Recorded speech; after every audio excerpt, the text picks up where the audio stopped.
এই ইহুদিরা এত খারাপ, রাসূল সাল্লাল্লাহু আলাইহি ওয়াসাল্লামকে গুপ্তভাবে হত্যা করার ষড়যন্ত্র করেছিল ইহুদিরা। রাসূল সাল্লাল্লাহু আলাইহি ওয়াসাল্লামকে দুনিয়া থেকে বিদায় করে দেওয়ার ষড়যন্ত্র করেছিল ইহুদিরা। আল্লাহ রাসূল সাল্লাল্লাহু আলাইহি ওয়াসাল্লামের খাবারে বিষ মিশিয়ে দিয়েছিল ইহুদিরা। আল্লাহ রাসূল সাল্লাল্লাহু আলাইহি ওয়াসাল্লামের সাথে গাদ্দারি করেছিল ইহুদিরা।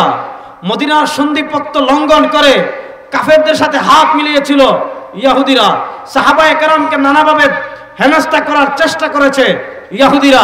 ইহুদিদের সাথে আমাদের সংঘাত শুরু হয়েছে মদিনা থেকে। 1300 বছর তাদেরকে আমরা পিটানোর উপর রাখছিলাম।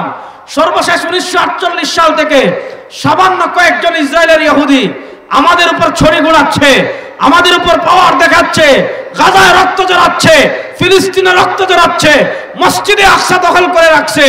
কেন? আজকে আমাদের মুসলমানদের ভিতর ইহুদি খ্রিস্টানদের পাঁচটা গোলামরা তৈরি হয়ে গিয়েছে। আজকে মুসলমানদের ভিতরে ইহুদি খ্রিস্টানের দালাল তৈরি হয়ে গিয়েছে।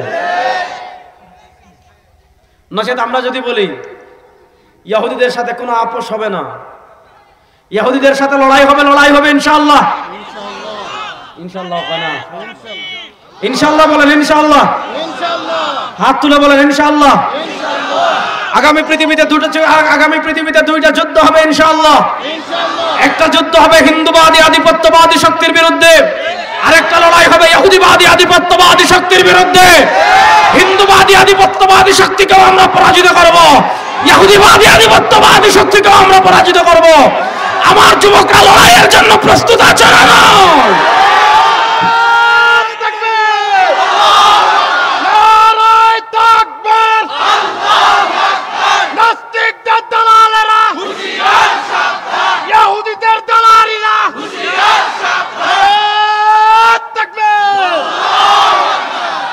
ভালো করে বুঝবেন, ইহুদিরা কখনো আমাদের বন্ধু, এই কথাটা মাথায় বসাতে হবে। ইহুদিরা কখনো আমাদের বন্ধু ইনশাআল্লাহ বলেন। এভাবে একটা হাত তুলেন তো, এভাবে দেন, মুষ্টিবদ্ধ করেন, ইনশাআল্লাহ বলেন। হাত নাড়ায় বলেন ইনশাআল্লাহ। গাজায় যত ফুটা রক্ত আমাদের ঝরেছে, ফিলিস্তিনে আমাদের যত ফুটা রক্ত ঝরেছে, ইহুদিদের কলিজা ছিন্ন করে প্রত্যেক ফুটা রক্তের বদলা নেব ইনশাআল্লাহ। যদি আমরা না পারি আমাদের সন্তানরা নেবে ইনশাআল্লাহ। যদি তারা না পারে তাদের সন্তানরা নেবে ইনশাআল্লাহ। বিশ্বাস করেন, মসজিদে আকসা প্রথম বিজয় করেছিলেন সুলতান সালাউদ্দিন আইয়ুবী। এই মসজিদে আকসা প্রথম বিজয় করেছিলেন হযরত আমর ইবনুল আস রাদিয়াল্লাহু তাআলা আনহু। তখন মুসলমানদের বাদশা ছিলেন কে?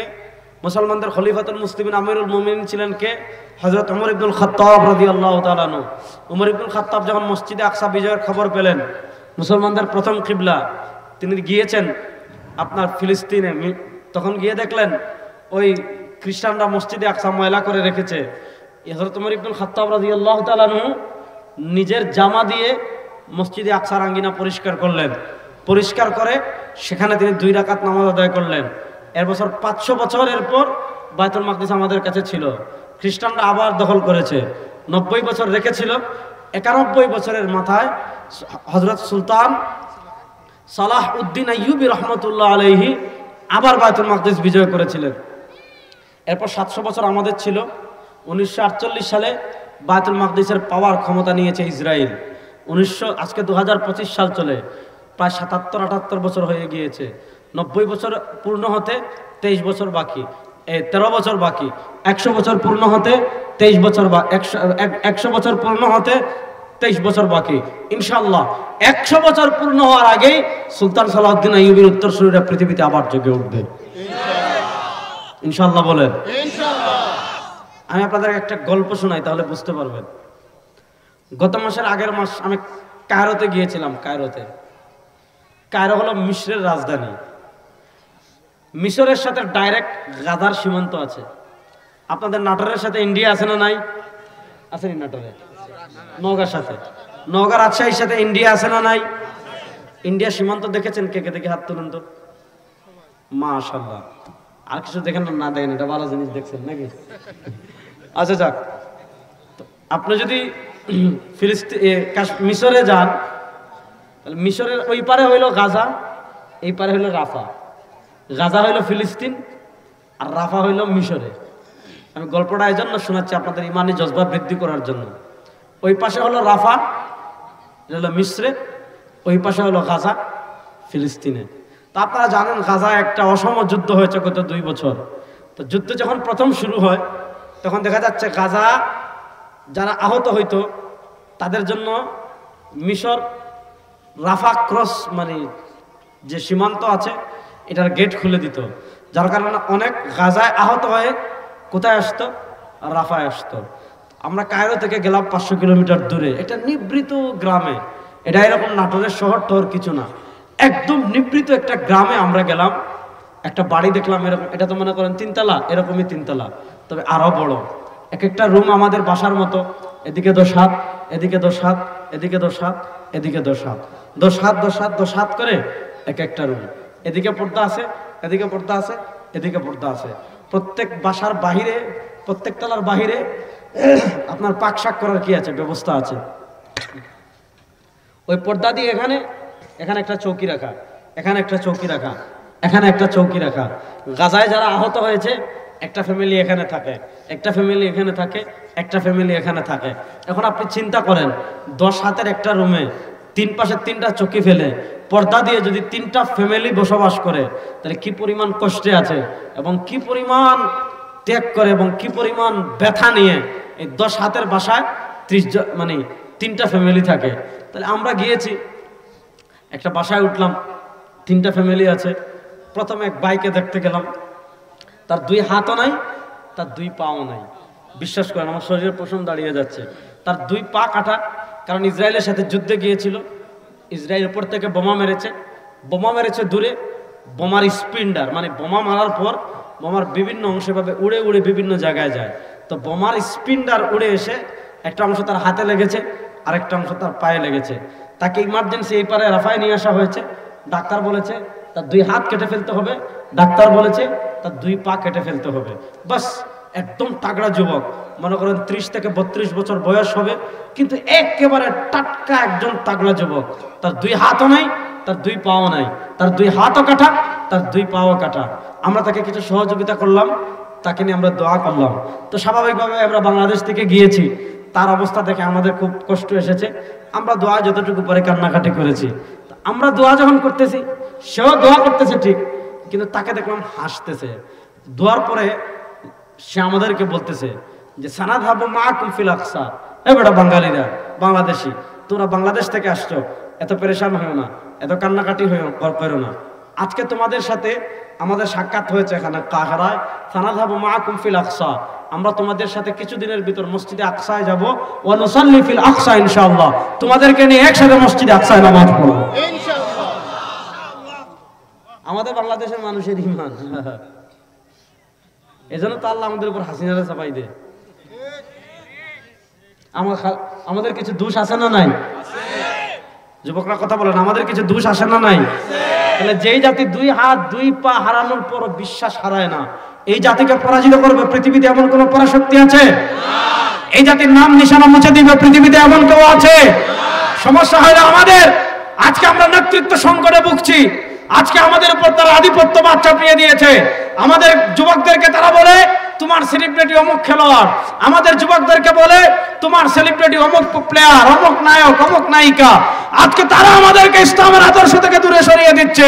এই শতাব্দীতে মুসলমান ইসলামের আদর্শের উপর চিড়বে ইনশাআল্লাহ। সময় আর বেশি দিন বাকি নয়।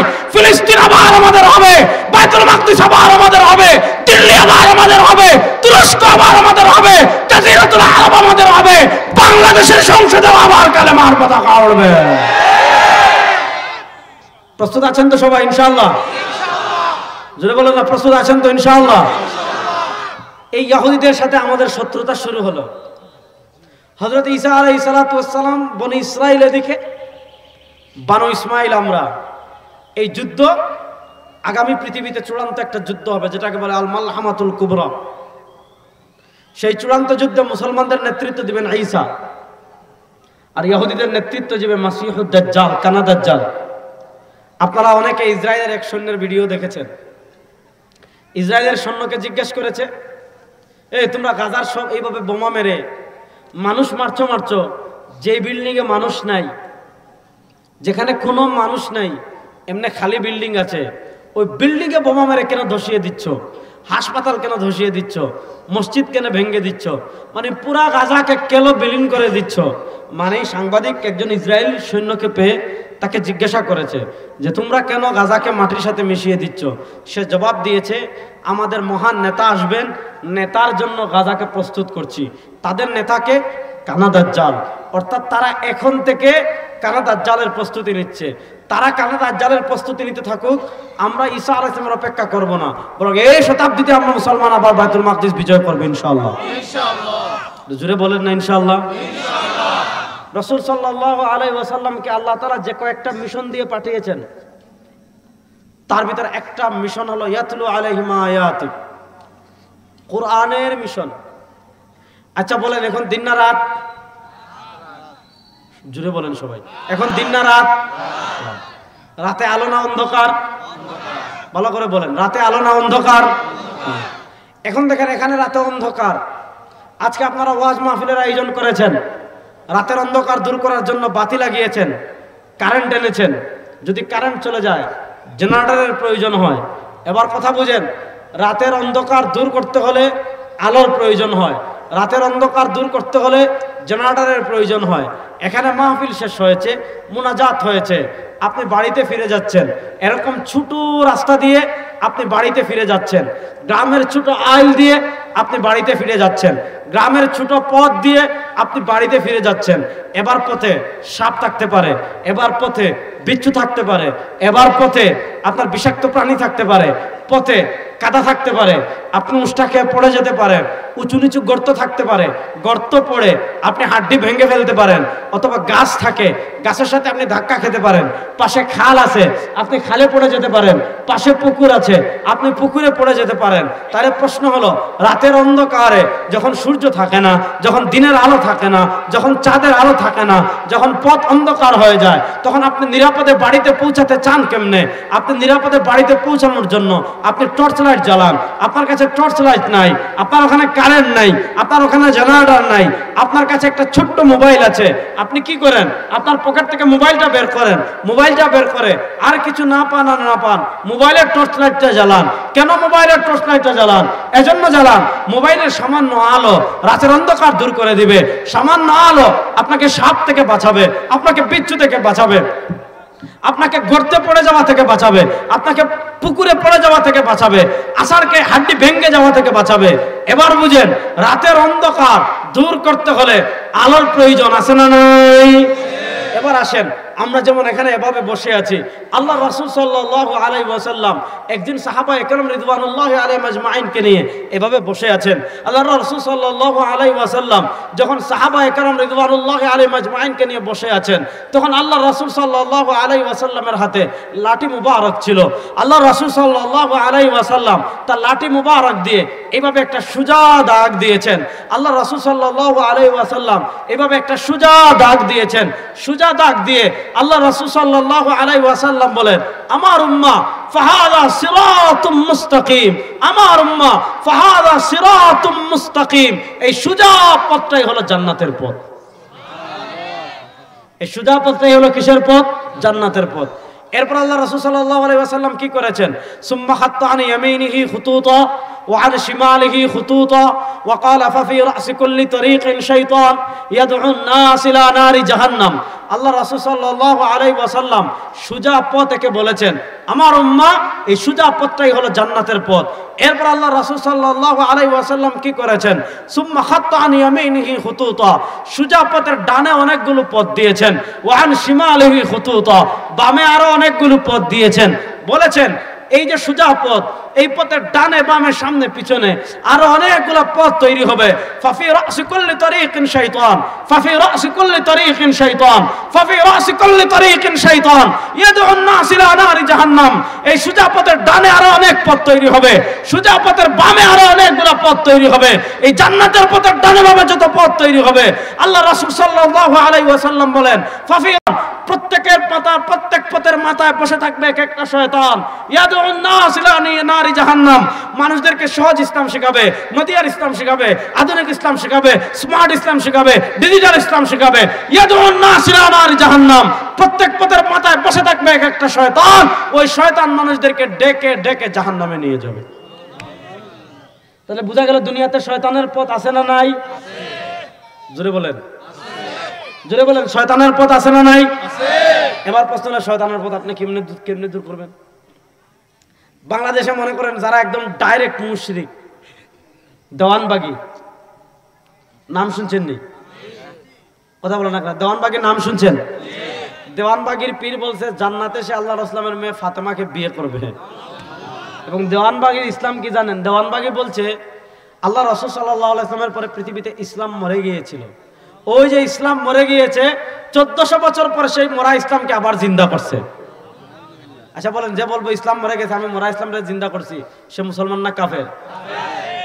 বড় আস্তে বললেন, বলেন না, সে মুসলমান না কাফের? এখন আপনি দেওয়ানবাগীকে বলবেন আল্লাহ রাসূল সাল্লাল্লাহু আলাইহি ওয়াসাল্লাম বলেছেন ওই পথ সোজা পথ, এটা জান্নাতের পথ, ডানে বামে আরো অনেক পথ তৈরি হবে, ওই পথ জাহান্নামের পথ। আপনি দেওয়ানবাগীকে জিজ্ঞেস করেন যে ভাই, ওই যে আল্লাহ রাসূল সাল্লাল্লাহু আলাইহি ওয়াসাল্লাম বলেছেন সোজা পথ একটা জান্নাতের, ওই পথ কোনটা?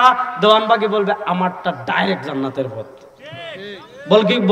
বলবে কি বলবে না? আমাদের দেশে একদল ভণ্ড আছে কিনা মাজারে গাঞ্জা খায়? বড় আস্তে বললেন। আপনাদের কুষ্টিয়া এদিকে কিনা আমি জানি না, এদিকে পাশে লালন শাহ আখড়ায় গাঞ্জার আসর বসে কি বসে না? আচ্ছা বলেন, গাঞ্জা খাওয়া হালাল না হারাম? পর্দা করে না এমন ভণ্ড পীর আমাদের দেশে আছে না নাই? নারী পুরুষ একত্রিত নাচানাচি করে এমন ভণ্ড পীর আমাদের দেশে আছে না নাই? ল্যাংটা পীর আমাদের দেশে আছে না নাই? নামাজ নাই, রোজা নাই, হজ নাই, যাকাত নাই, তাকওয়া নাই, তাহারাত নাই, ওযু নাই, গোসল নাই, পর্দা নাই। গাঁজা খেতে খেতে দাঁতে গাঁজার লেয়ার পড়ে গেছে, গোসল না করতে করতে চুলে জট জড়ে ফেলেছে, শরীর থেকে কুত্তার মতো দুর্গন্ধ আসে, গোসল না করতে করতে কুত্তার পাশে দাওয়া যায়, এত গন্ধ করে না, কিন্তু এই ইবলিসের শরীর থেকে এত গন্ধ আসে। এরকম ভণ্ড আমাদের দেশে আছে না নাই? এখন তো মাশাআল্লাহ আমাদের দেশে এমন পীর তৈরি হয়েছে। কিছুদিন আগে দেখেছেন কুষ্টিয়ায় লালন শাহ আখড়ায় উরুস হয়েছে 3 দিন ব্যাপী। আমাদের অন্তর্বর্তীকালীন সরকারের ইউনুস কাকু ভালো কামে কোনো নাই, যত আকাম আছে এগুলো করতেছে। এর ভিতরে একটা হলো রাষ্ট্রীয়ভাবে লালন শাহ আখড়ার উরুস পালন করতেছে। আরে ভাই, লালন আমাদের কি? বাংলাদেশের সভ্যতায় লালন কেউ না। বাংলাদেশের জাতি নির্মাণে লালনের কোনো অবদান নাই। বাংলাদেশের মানুষের তাহজিব তামাদ্দুন শিখাতে লালনের কোনো অবদান নাই। লালন যা করেছে কিছু লোককে গাঞ্জুটি বানাইছে। এই লালন কি করেছে? কিছু মানুষকে নেশা খাওয়া শিখাইছে। লালন কি করেছে? কিছু মানুষ থেকে পর্দার বিধানকে তুলে দিয়েছে। এই ভণ্ড লোকের উরুস আপনি বাংলাদেশে জাতীয়ভাবে করবেন, এই তামাশা করার জন্য জুলাই আগস্টের বিপ্লব হয় নাই। এখন একজনে গাঞ্জা খাইতেছে পুলিশের সামনে, যেহেতু সরকারি উৎসব। সাংবাদিক তাকে বলতেছে ভাই আপনি গাঁজা খাচ্ছেন কেন? বলছে আমি গাঁজা খাচ্ছি না, আমি সিদ্ধি খাচ্ছি। পুলিশের পাহারায় আমি গাঁজা খাচ্ছি না, কি খাচ্ছি? সিদ্ধি খাচ্ছি। আচ্ছা, সে বলছে আপনি গাঁজা খান আর সিদ্ধি খান, মানে সাংবাদিক জিজ্ঞেস করতেছে আপনি গাঁজা খান আর সিদ্ধি খান, যাই খান, শরীয়তে তো এটা খাওয়া হারাম, হুজুররা বলেন এটা খাওয়া যাবে না, আপনি খাচ্ছেন কেন? সে জবাব দিচ্ছে কি শুনেন, সে বলছে হুজুররা বললে এটা ভুল, গাঁজা খাওয়া জায়েজ। গাঁজা খাওয়া কি? আচ্ছা, এরকম ফতোয়া আপনারা জীবনে শুনছেন না? তো সাংবাদিকের মনে কৌতূহল জাগছে, জীবনে বহু ফতোয়া শুনলাম, গাঁজা খাওয়া জায়েজ, এরকম ফতোয়া তো জীবনে শুনলাম না। জিজ্ঞেস করছে ভাই যে গাঁজা খাওয়া জায়েজ এটা কোথায় পেয়েছেন? যুক্তিটা বুঝেন, গাঁজা খাওয়া জায়েজ এটা কোথায় পেয়েছেন? বলছে ভাই গাঁজার গাছ কি আমরা কেউ বানিয়েছি? না। গাঁজার গাছ কি ইউনুস সাহেব বানিয়েছেন? না। গাঁজার গাছ কি তারেক রহমান সাহেব বানিয়েছেন? না। পীর সাহেব চরমোনাই বানিয়েছেন? না। ডাক্তার শফিকুর রহমান সাহেব বানিয়েছেন? না। মামুনুল হক সাহেব বানিয়েছেন? না। গাঁজার গাছ এটা তো ফুটে, এটা তো আল্লাহ ফুটান, তাহলে গাঁজার গাছ তো আল্লাহ বানান। আল্লাহ যদি বানান আমরা খাইতে সমস্যা কি? কথা বুঝছেন? গাঁজার গাছ আল্লাহ বানাইছেন, আমরা খাইতে সমস্যা কি? এখন তারে আপনি কোরআন হাদিস দিয়ে তো বুঝাবেন না। কুকুর যেমন মুগুর তেমন, তার কাছে আপনি আমাদের বাংলাদেশের সবচেয়ে বিষাক্ত যে সাপ আছে এটার নাম কি? গুরমা সাপ। গুরমা সাপ, গুগরা সাপ, আমাদের সিলেটে বলে গুরমা সাপ। আপনারা কি গুরমা সাপ বলেন? এই যে ফনাতলে এটাকে কি বলেন? হ্যাঁ, গুমা। আচ্ছা, গুমা সাপ, এটা কি ঘুমায় খালি নাকি? আচ্ছা যাক, আপনি গুমা সাপ, গুকরা সাপ, গুরমা সাপ যাই বলেন, এটার বিষ নিয়ে যাবেন। এক বাটিতে একটু গুমা সাপের বিষ, আর একটু কুত্তার গু, আর একটা ছোট বাচ্চার পায়খানা, এই তিনটা নিয়ে যাবেন। নিয়ে গিয়ে বলবেন আপনি গাঞ্জা খাইতে এজন্য চাইতেছেন, যে গাঞ্জা তো আমরা কেউ বানাই নাই, সুতরাং খাইতে পাইতেছ। এক কাজ করেন, সাপের বিষ দুনিয়ার কেউ চাইলে বানাইতে পারবে? কুত্তার পায়খানা দুনিয়ার কেউ চাইলে বানাইতে পারবে? আপনি যেই যুক্তিতে গাঁজা খাইতেছেন ওই যুক্তিতে কুত্তার গুয়া খাইতে হইব। আপনি যে যুক্তিতে গাঁজা খাচ্ছে চাচ্ছেন ওই যুক্তিতে সাপের বিষও খাইতে হবে। আপনি যেই যুক্তিতে গাঁজা খেতে চাচ্ছেন এই যুক্তিতে আপনি গোবরও খেতে হবে। এখন যে এরকম গাঁজা খায়, আমাদের দেশে অনেক বাবা আছে রাত্রে হইলে বাতি নিবায়, নারী পুরুষ এক হয়ে জিকির মারে, বাইরের বাতি, ঘরের বাতি, মনের বাতি, কি জানি বাতি নিবাই দেয়, এখন মনের বাতি জ্বলবে। তাদেরকে কে জিজ্ঞাসা করবেন, এই যে গাঞ্জুটি গাঞ্জা খাওয়ার পক্ষে এত বড় যুক্তি দিয়েছে, ওই গাঞ্জুটি আপনি জিজ্ঞাসা করবেন যে ভাই, আল্লাহ রাসূল সাল্লাল্লাহু আলাইহি ওয়াসাল্লাম বলেছেন ফাহাদা সিরাতুম মুস্তাকিম, এটা সোজা পথ, বাকি সব জাহান্নামের পথ। এই সোজা পথ কোনটা? গাঞ্জুটি বলবে সোজা পথ হলো আমারটা। আমাদের দেশে কাদিয়ানি আছে না নাই? জোরে বলেন, বলেন কাদিয়ানি মুসলমান না কাফের? এখন দিন না রাত? এখন দিন না রাত? আমি কি এখানে বসে আছি? শিওর? আমার সামনে মাইক আছে, আমার চোখে চশমা আছে, এখানে সামনে প্যান্ডেল নাই, সত্য না মিথ্যা? এখন রাত, এটা যেমন সত্য, এখন আমি আপনাদের সামনে বসা, এটা যেমন সত্য, আমার চোখে চশমা আছে, এটা যেমন সত্য, আমার সামনে মাইক আছে, এটা যেমন সত্য, আপনারা এখানে বসে আছেন, এটা যেমন সত্য, আপনাদের উপর সামিয়ানা নাই, এটা যেমন সত্য, তার চেয়ে বড় সত্য হলো কাদিয়ানীরা কাফের।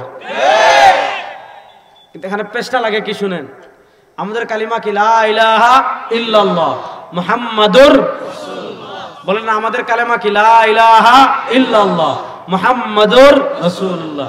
আপনি কাদিয়ানী মসজিদে যাবেন, এটা তো মসজিদ না, এটা গোয়ালাঘর, গোয়ালঘর। কাদিয়ানীরাও দেখবেন বলে লা ইলাহা ইল্লাল্লাহ মুহাম্মাদুর রাসূলুল্লাহ। আপনি ওয়াজে বলতেছেন লা ইলাহা ইল্লাল্লাহ মুহাম্মাদুর রাসূলুল্লাহ, কাদিয়ানীরাও বলে লা ইলাহা ইল্লাল্লাহ মুহাম্মাদুর রাসূলুল্লাহ। প্রশ্ন হলো, কাদিয়ানীরা মুহাম্মাদুর রাসূলুল্লাহ পড়ে, আমরা মুহাম্মাদুর রাসূলুল্লাহ পড়ি, তাদের মুহাম্মাদুর রাসূলুল্লাহ আর আমাদের মুহাম্মাদুর রাসূলুল্লাহ, দুটার ভিতর পার্থক্য কি? দুটার ভিতর পার্থক্য হলো, কাদিয়ানী যে বলে মুহাম্মাদুর রাসূলুল্লাহ, এই মুহাম্মাদুর রাসূলুল্লাহ মানে আমাদের নবী সরওয়ার দু আলম তাজদার মদিনা, মদিনাওয়ালা কামলিওয়ালা নবী উদ্দেশ্য না। গোলাম আহমদ কাদিয়ানী নিজেদের রুহানি খাজাইনের 18 নম্বর খণ্ডের 207 নম্বর পৃষ্ঠায় বলেছে মুহাম্মাদুর রাসূলুল্লাহ, इस आयत में अल्लाह मेरा नाम मोहम्मद रखा और रसूल भी। কাদিয়ানী বলেছে মুহাম্মাদুর রাসূলুল্লাহ, এই মুহাম্মদ মানে তোমাদের নবী মুহাম্মদ না, বরং আল্লাহ এই আয়াতে আমাকে মুহাম্মদ বলেছেন এবং আমাকে রাসূল বলেছেন। এবার বলেন, যে কাদিয়ানী নিজেকে মুহাম্মদ দাবি করেছে, যে কাদিয়ানী নিজেকে রাসূল দাবি করেছে, ও নাটোরের মুসলমান, সেই কাদিয়ানী মুসলমান না কাফের? এখন কাদিয়ানীদেরকে আপনি জিজ্ঞেস করবেন ভাই জান্নাতের পথ তো একটা, এটা কোনটা? তারা বলবে জান্নাতের পথ আমাদেরটা। এবার জান্নাতের পথে আমরা চলতে চাই কি চাই না? আপনারা কি ক্লান্ত হয়ে গেছেন? তাহলে বলেন জান্নাতের পথে আমরা চলতে চাই কি চাই না? জোরে বলেন, জান্নাতের পথে আমরা চলতে চাই কি চাই না? এখন জান্নাতের পথ আপনি কোন লাইট দিয়ে চিনবেন? জান্নাতের পথ আপনি কোন বাতি দিয়ে চলবেন? দুনিয়ার লাইট দিয়ে আপনি জান্নাতের পথে আলো জ্বালাতে পারবেন না, দুনিয়ার বাতি দিয়ে আপনি শয়তানের অন্ধকার দূর করতে পারবেন না, মোবাইলের টর্চ লাইট দিয়ে আপনি শয়তানের অন্ধকার দূর করতে পারবেন না, কারেন্ট দিয়ে আপনি শয়তানের অন্ধকার দূর করতে পারবেন না, জেনারেটর দিয়ে আপনি শয়তানের অন্ধকার দূর করতে পারবেন না, বিজলি দিয়ে আপনি শয়তানের অন্ধকার দূর করতে পারবেন না। আল্লাহ বলেন আমি তোমাদেরকে দিয়েছি কোরআন, ফীহি হুদাম ওয়া নূর, এই কোরআন পথ দেখাবে, এই কোরআন হলো আলো, এই কোরআনের বাতি জ্বালিয়ে যারা দুনিয়াতে পথ চলবে, এই কোরআনের টর্চ লাইট জ্বালিয়ে যারা দুনিয়াতে চলবে, এই কোরআনের আলো দিয়ে যারা দুনিয়াতে পথ চলবে, কোরআন তাদেরকে পথ দেখিয়ে জান্নাতে নিয়ে যাবে। আর আজকে সমস্যা কি? মুসলমানদের মৌলিক সমস্যার গুরুত্বপূর্ণ জায়গা হলো আজকে আমরা কোরআন থেকে দূরে সরে গিয়েছি। ঠিক না বেঠিক? আপনারা ঠিক বললেও ঠিক, বেঠিক বললেও ঠিক। আল্লাহ রাসূল সাল্লাল্লাহু আলাইহি ওয়াসাল্লামের একটা হাদিস বলি তাহলে বুঝতে পারবেন। আল্লাহ রাসূল সাল্লাল্লাহু আলাইহি ওয়াসাল্লাম বলেন ইউশিকু আইয়াতি আলান নাসি জামান, হাদিসটা ভালো করে শুনবেন। ইউশিকু আইয়াতি আলান নাসি জামান লাম ইয়াবকা মিনাল ইসলাম ইল্লা ইসমু ওয়া লাম ইয়াবকা মিনাল কুরআন ইল্লা রাসমু মাসাজিদুহুম আমিরা ওয়া হিয়া খারাবুন আনিল হুদা। ভালো করে হাদিসটা বুঝবেন। আল্লাহ রাসূল সাল্লাল্লাহু আলাইহি ওয়াসাল্লাম বলেন, আমার ভয় হচ্ছে। এই ভয় আমি করছি না, আপনি করছেন না, আপনার নবী করছেন। আল্লাহ রাসূল সাল্লাল্লাহু আলাইহি ওয়াসাল্লাম বলেন, আমার ভয় হচ্ছে আইয়াতি আলান নাসি জামান, আমার উম্মার উপর এমন একটা যুগ আসবে, আমার উম্মার উপর এমন একটা সময় আসবে, আমার উম্মার উপর এমন একটা কাল আসবে। আমি হাদিসের শেষ দিক থেকে অনুবাদ করে আসি। আল্লাহ রাসূল সাল্লাল্লাহু আলাইহি ওয়াসাল্লাম বলেন, উম্মার উপর এমন এক সময় আসবে, উম্মার উপর এমন একটা কাল আসবে, উম্মার উপর এমন একটা যুগ আসবে। এক নম্বরে কি হবে? আল্লাহ রাসূল সাল্লাল্লাহু আলাইহি ওয়াসাল্লাম বলেন, মাসাজিদুহুম আমিরা, মুসলমানদের মসজিদের প্রাসাদ হবে উঁচু উঁচু, মুসলমানদের মসজিদের গম্বুজ হবে উঁচু উঁচু, মুসলমানদের মসজিদ হবে অনেক দামি, মসজিদের টাইলস হবে অনেক দামি, মসজিদের ফ্যান হবে অনেক দামি, মসজিদের মেহরাব হবে অনেক দামি, মসজিদের গম্বুজ হবে অনেক দামি, মসজিদের এসি হবে অনেক দামি, মসজিদের মিম্বার হবে অনেক দামি, মসজিদের সবকিছু হবে দামি দামি। কিন্তু ওহিয়া খারাবুন আনিল হুদা, মসজিদ হবে হেদায়েত শূন্য। আল্লাহ রাসূল সাল্লাল্লাহু আলাইহি ওয়াসাল্লামের যুগে মসজিদে ছাদ ছিল না, মসজিদ ছিল খেজুর পাতার। বৃষ্টি হলে মসজিদ কাদা হয়ে যেত। সাহাবী বলেন, আল্লাহ রাসূল সাল্লাল্লাহু আলাইহি ওয়াসাল্লাম একদিন নামাজ পড়া শুরু করেছেন, বৃষ্টি শুরু হয়েছে, জমিনে কাদা লেগে গিয়েছে।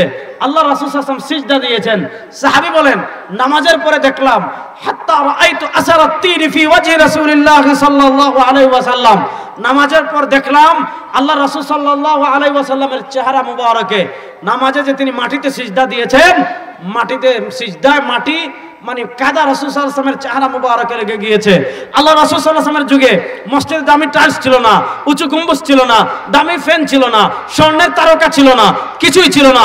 কিন্তু মসজিদ থেকে রাষ্ট্র পরিচালনা হয়েছে, মসজিদ থেকে সমাজ পরিচালনা হয়েছে, মসজিদ থেকে দুর্নীতির বিরুদ্ধে আইন হয়েছে, মসজিদ থেকে সারা দুনিয়ায় জিহাদের অভিযান পরিচালনা করা হয়েছে।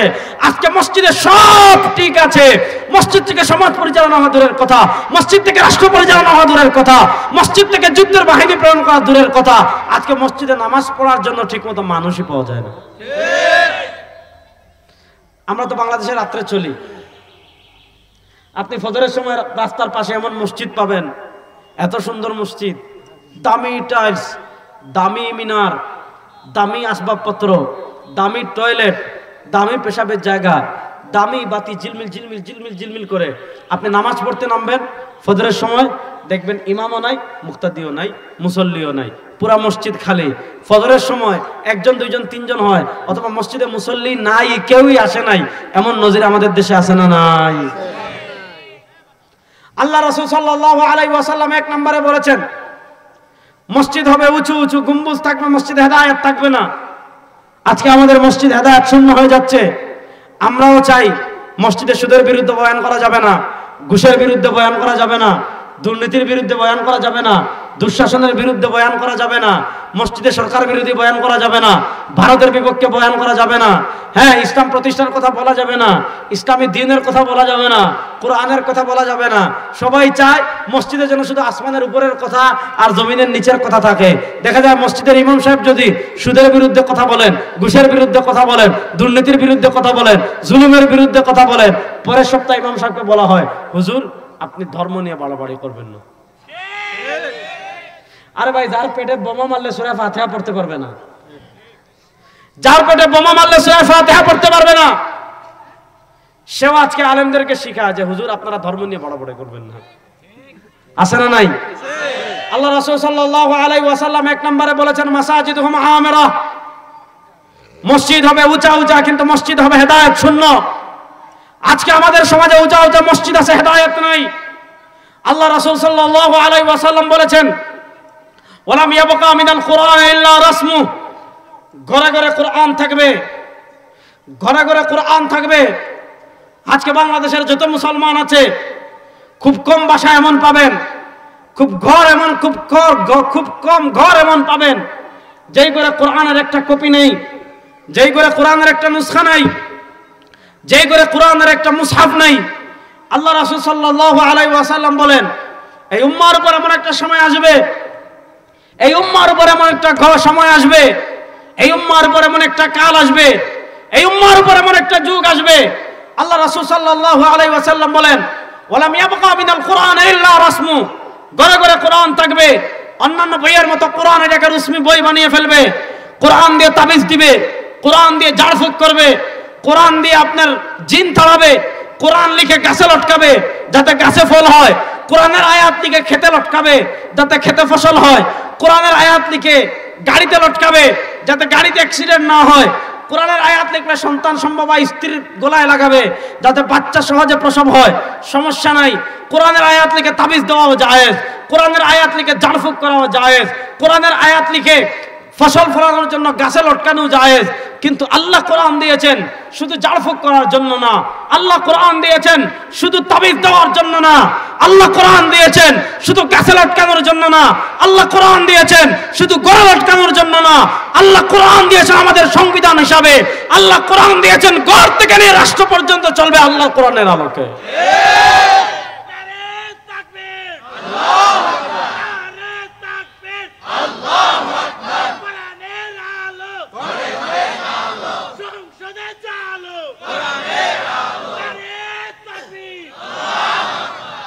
আপনার ঘর চলবে কোরআনের আলোকে, আপনার পরিবার চলবে কোরআনের আলোকে, আপনার সমাজ চলবে কোরআনের আলোকে, আপনার ব্যবসা চলবে কোরআনের আলোকে, আপনার সংবিধান হবে কোরআনের আলোকে, আপনার বিচার হবে কোরআনের আলোকে, আপনার অর্থনীতি হবে কোরআনের আলোকে, আপনার রাষ্ট্র চলবে কোরআনের আলোকে। এজন্য আল্লাহ কোরআন দিয়েছেন। আল্লাহ রাসূল সাল্লাল্লাহু আলাইহি ওয়াসাল্লাম 1400 বছর আগে বলে গিয়েছেন, আমার উম্মার উপর এমন একটা সময় আসবে, আমার উম্মার উপর এমন একটা কাল আসবে, আমার উম্মার উপর এমন একটা যুগ আসবে, কোরআনকে মানুষ অন্যান্য কিতাবের মতো কিতাব বানিয়ে ফেলবে, কোরআনকে মানুষ অন্য কিতাবের মতো কিতাব বানিয়ে ফেলবে। অনাটরের মুসলমান, রব্বে কাবার কসম করে বলি, কোরআন আপনার হাতে রেখে বলি, এই কোরআনই আমাদের মুক্তির একমাত্র গ্যারান্টি। বলেন, এই কোরআনই আমাদের মুক্তির একমাত্র। আপনাকে ভারত মুক্তি দিতে পারবে না, আব্রাহাম লিঙ্কনের আদর্শ আপনাকে মুক্তি দিতে পারবে না, খ্রিস্টানদের বানানো ধর্ম নিরপেক্ষতা আপনাকে মুক্তি দিতে পারবে না, কমিউনিজম আপনাকে মুক্তি দিতে পারবে না, সোশ্যালিজম আমাদেরকে মুক্তি দিতে পারবে না, মানুষের কোন তন্ত্রমন্ত্র আমাদেরকে মুক্তি দিতে পারবে না। দুনিয়া আখিরাতে মুক্তির গ্যারান্টি একমাত্র আল্লাহর কোরআন। আজকে আমাদের সমাজ থেকে কোরআনকে দূরে সরিয়ে দিয়েছে, আমাদের রাষ্ট্র পরিচালনা থেকে কোরআনকে দূরে সরিয়ে দিয়েছে, আমাদের অর্থনীতি থেকে কোরআন দূরে সরিয়ে দিয়ে মানুষের তন্ত্রমন্ত্র আমাদের ভিতর প্রতিষ্ঠা করে দিয়েছে। আমার নাটোরের মুসলমানদেরকে বলবো, এবার দীপ্ত শপথ নেন, আল্লাহ কোরআনের রাত বাংলাদেশে করার জন্য, আল্লাহ কোরআনের রাত বাংলাদেশে প্রতিষ্ঠা করার জন্য প্রস্তুত আছেন না? না, প্রস্তুত আছেন তো সবাই? ইনশাআল্লাহ। একটু জোরে বলেন না ইনশাআল্লাহ। এজন্য তারা দেখেছে যে কোরআনকে সরাতে হলে কি করতে হবে, এজন্য তারা একটা করে প্ল্যান শুরু করেছে। ভালো করে এই কয়েকটা কথা ভালো করে শুনবেন। 1 নম্বর প্ল্যান, বাচ্চাদেরকে কোরআন শেখানো যাবে না। দেখেন, আমাদের দেশে কোনো ছেলে যদি ছোটবেলায় দেখে তার ঘরে জিয়াউর রহমান সাহেবের ছবি, শহীদ জিয়াউর রহমান সাহেবের ছবি, খালেদা জিয়ার ছবি, তারেক জিয়ার ছবি, এবং তার বাপ বিএনপির মিছিলে যাচ্ছে, তাহলে এই ছেলে এইভাবেই গড়ে উঠে। দেখা যায় যেহেতু ছোটবেলা থেকে এগুলো দেখে আসতেছে, বড় হয়ে সে বিএনপি হয়। আবার এক ছেলে যদি ছোটবেলা থেকে দেখে তার ঘরে জাতির জনক বঙ্গবন্ধু শেখ মুজিবুর রহমান, ঠিক, এটা ঠিক না? হ্যাঁ, নাম তাদের ঠিক বেটি না বুঝছে। হ্যাঁ, আগে বলেছিলাম আমাদের জাতির পিতাকে হজরতে, ওয়াজ মনে নাই? ওয়াজের শুরুতে বলেছিলাম আমাদের জাতির পিতা হজরতে। এবার বুঝেন, ছোটবেলা থেকে দেখে যদি তার ঘরে মুজিবের ছবি, আপার ছবি, জয় বাংলা, নৌকা, তাহলে কি হবে? এই ছেলে এইভাবেই বড় হয়, বড় হয় সেও আওয়ামী লীগ হয়।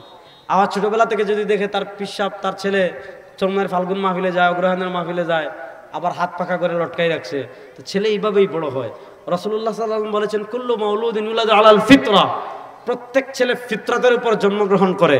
ফা আবাহু ইউহাফিদানি আও ইউনাসসিরানি আও ইউমাজ্জিসানি, তার পিতামাতা হয়তো তারা ইহুদি বানায়, তার পিতামাতা হয়তো তারা খ্রিস্টান বানায়, তার পিতামাতা হয়তো তারা অগ্নিপূজক বানায়। অর্থাৎ সে পিতামাতা যদি ইহুদি হয়, ছোটবেলা থেকে দেখে দেখে এই ছেলে বড় হয় ইহুদি হয়।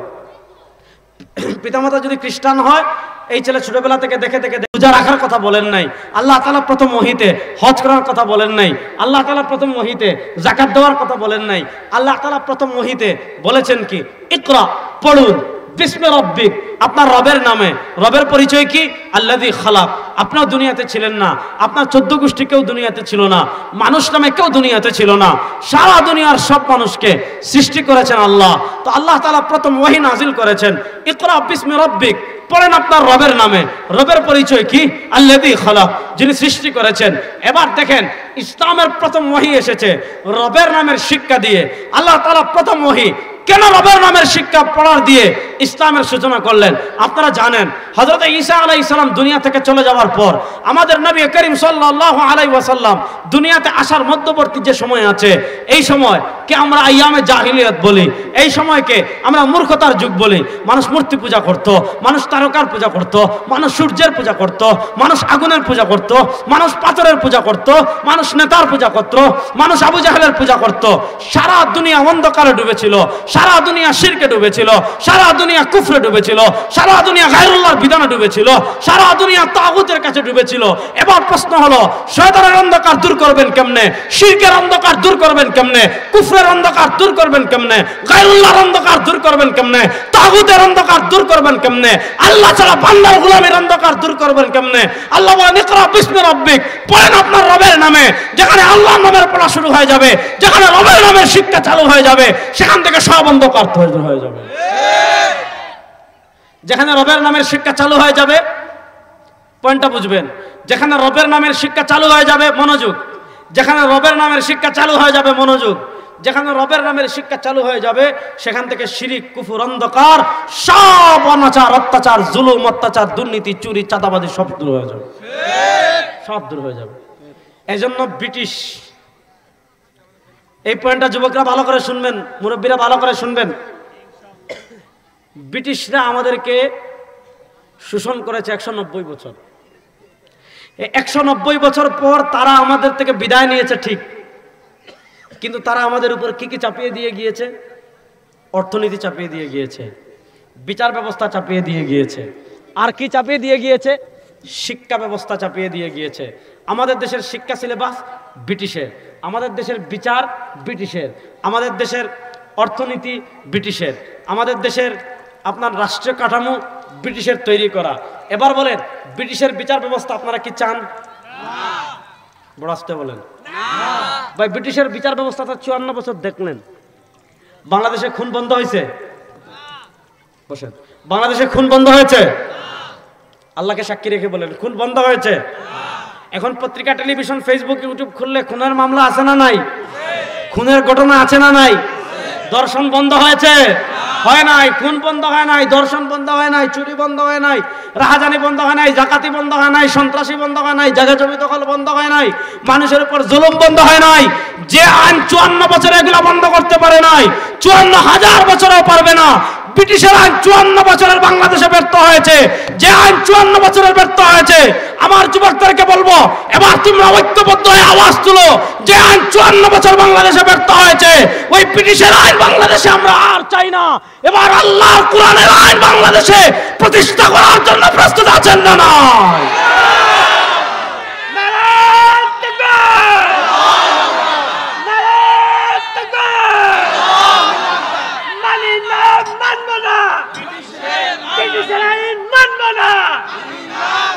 এই দাবির সাথে সবাই একমত আছেন তো ইনশাআল্লাহ? আপনারা সোনার বাংলাদেশ যারাই করতে চান, আমাদের দেশের যারাই আগামীতে রাষ্ট্র ক্ষমতায় আসবেন, তাদেরকে আমরা আলেম হিসাবে নসিহা করছি, গণতন্ত্র বাদ দেন, ধর্মনিরপেক্ষতা বাদ দেন, সমাজতন্ত্র বাদ দেন, শুধু এতটুকু বলেন যে আমরা আল্লাহর কোরআন অনুযায়ী রাষ্ট্র চালাবো। দেখবেন বাংলাদেশ 3 বছরে সোনার বাংলাদেশ হয়ে যাবে। ব্রিটিশের আইন দিয়ে 54 বছরে কেউ ভাই যে আপাদমস্তক দুর্নীতিতে জড়িত, তাকে দিয়ে আপনি দুর্নীতি বন্ধ করতে পারবেন? গুলশান রাত্রে গিয়ে মদ না খেলে যে ব্যক্তি থাকতে পারে না, তারে দিয়ে আপনি মাদক বন্ধ করতে পারবেন? আপনারা জানেন বাংলাদেশের ঘটনা, বরিশালে মাদক নিয়ন্ত্রণ অধিদপ্তর যেটা, এটার দায়িত্বশীল যে পুলিশ তার বাসায় অভিযান পরিচালনা করেছে। অর্থাৎ যাকে দায়িত্ব দিয়েছে মাদক নিয়ন্ত্রণের, পুলিশ তার বাসায় গিয়ে দেখে তার বাসায় 16 কেজি গাঞ্জা আছে। কথা ভালো করে বুঝেন। তারা চায় আমাদের বাচ্চাদেরকে কোরআন থেকে দূরে সরাতে। আমরা আমাদের বাচ্চাদেরকে কোরআন শিখাবো, বলেন ইনশাআল্লাহ। জোরে বলেন। তারা আমাদের বাচ্চাদেরকে কোরআন থেকে দূরে সরাতে চায়, আমরা আমাদের বাচ্চাদেরকে কোরআন শিখাবো ইনশাআল্লাহ। দেখেন, বাংলাদেশে আমি কখনো বলি না আপনার বাচ্চাকে আমাদের মতো আলেম বানান, দরকার নাই। বাংলাদেশে যেই পরিমাণ আলেম আছে, আগামী 10 বছরে আলেম সংকট পড়বে না ইনশাআল্লাহ। আপনার বাচ্চাকে স্কুলে পড়ান, কোনো আপত্তি নাই। বিজ্ঞানী বানান, কোনো আপত্তি নাই। ভাই, হামাস এটা একটা ছোট্ট এলাকার একটা মুজাহিদদের দল, হামাস গাজার। তারা কি করেছে জানেন? একটা হলো গাজা উপরের শহর, যেটা ইসরায়েল ধ্বংস করে দিয়েছে। গাজার মাটির নিচে আরেকটা শহর আছে, যেটার নাম টানেল। অর্থাৎ হামাস এত পরিমাণ গাজার নিচে তাদের আত্মরক্ষার জন্য টানেল বানিয়ে রেখেছে যে তারা ছাড়া কেউ যদি এই টানেলে ঢুকে বের হওয়া খুব কঠিন। আপনি দেখবেন পৃথিবীর বিভিন্ন রাষ্ট্রের ছোট ছোট বাচ্চারা ড্রোন বানিয়ে ফেলে, হ্যাঁ, বিমান উড়াই ফেলে, অস্ত্র বানিয়ে ফেলে। আর আমাদের বাংলাদেশের ছেলেরা কি করে? তাদেরকে শিখায় আমার সোনার বাংলা, আমি তোমায় ভালোবাসি। আর মোমবাতি জ্বালানো শিখায়, মোমবাতি, হ্যাঁ, মোমবাতি জ্বালানো শিখায় কি শিখায় না? এজন্য আমি বলি আমাদের কিচ্ছু নাই, আমাদের দুটো জিনিস আছে। একটা হলো রটা সঙ্গীত। রটা সঙ্গীত মানে বুঝছেন? রবীন্দ্রনাথ ঠাকুরের সঙ্গীত। আর একটা হলো 71-এর মুক্তিযুদ্ধের চেতনা। মুক্তিযুদ্ধের চেতনা তো খুবই ভালো কথা, কিন্তু গত 15 বছর দেখেছি মুক্তিযুদ্ধের চেতনার কথা বলে রাষ্ট্রের হাজার হাজার কোটি টাকা চুরি করে নিয়ে গিয়েছে। মুক্তিযুদ্ধের চেতনার কথা বলে এই দেশকে ভারতের গোলাম বানানোর ষড়যন্ত্র করেছে। এজন্য আপনার বাচ্চাকে স্কুলে দিবেন, কোনো সমস্যা নাই, স্কুলে পড়ান, আমি বাধা দিব না। আপনার ছেলেকে ডাক্তার বানাবেন, অবশ্যই বানানো দরকার। আপনার ছেলেকে ইঞ্জিনিয়ার বানাবেন, অবশ্যই ইঞ্জিনিয়ার বানানো দরকার। আপনার ছেলেকে বিজ্ঞানী বানাবেন, অবশ্যই দরকার। কিন্তু আপনার ছেলে আগে বিজ্ঞানী না আগে মুসলিম? এটা ভাই 2 মিনিট ধৈর্য ধরেন। আপনার বাচ্চা আগে বিজ্ঞানী না আগে মুসলিম? আগে ডাক্তার না আগে মুসলিম? আগে ইঞ্জিনিয়ার না আগে মুসলিম? সুতরাং আপনি, তার বয়স 4 বছর হয়েছে, 4 বছর হয়েছে, তাকে স্কুলে দেওয়া লাগে। 1 বছরের জন্য মাদ্রাসায় দেন, 1 বছরের জন্য হিফজখানায় দেন, 1 বছরের জন্য মক্তবে দেন, 1 বছরের জন্য নুরানিতে দেন। সে কালেমাটা শিখক, সে ইমানটা শিখক, সে সূরাটা শিখক, সে ফাতিহাটা শিখক, সে কোরআন শুদ্ধ করে তিলাওয়াত শিখক, সে নামাজটা শিখক, রোজাটা শিখক, অজুটা শিখক, গোসলটা শিখক। অর্থাৎ একজন মানুষ মুসলমান হিসাবে বসবাস করতে যে জিনিসগুলো লাগে, আগে সেই জিনিসগুলো বিশুদ্ধভাবে শিখুক। এরপরে স্কুলে যাক, এরপরে ডাক্তার হোক, এরপরে ইঞ্জিনিয়ার হোক, এরপরে জজ হোক, এরপরে উকিল হোক, এরপরে ব্যারিস্টার হোক, এরপরে বিজ্ঞানী হোক, কোনো আপত্তি নাই। সে যেহেতু 1 বছর আগে মাদ্রাসায় পড়ে ফেলেছে, তার মৌলিক শিক্ষাটা ঠিক থাকবে। আর যদি তাকে 1 বছর মাদ্রাসায় না দেন, এই ব্রিটিশ প্রবর্তিত শিক্ষা 20 বছর পড়বে, সে কি করতে পারবে না? শুদ্ধ করে ফাতিহাও পড়তে পারবে না। এই জন্য দেখা যায় অনেক বড় নেতা তার বাপের জানাজায় সেইভাবে দাঁড়ায় রয়েছে। একজনে বলছে আজকে ঈদ উল ফিতরের জানাজার নামাজ। এক রাজনৈতিক নেতা ঈদের পরে, শুনেন না, ঈদের পরে সাংবাদিকরা ধরছে, অথবা ঢাকা শহরের জাতীয় ঈদগার আসনের সে এমপি, আমার এই মুহূর্তে মনে পড়তেছে না, সাংবাদিকরা লিখতেছে কেমনে কি মানে সাক্ষাৎকার নিচ্ছে।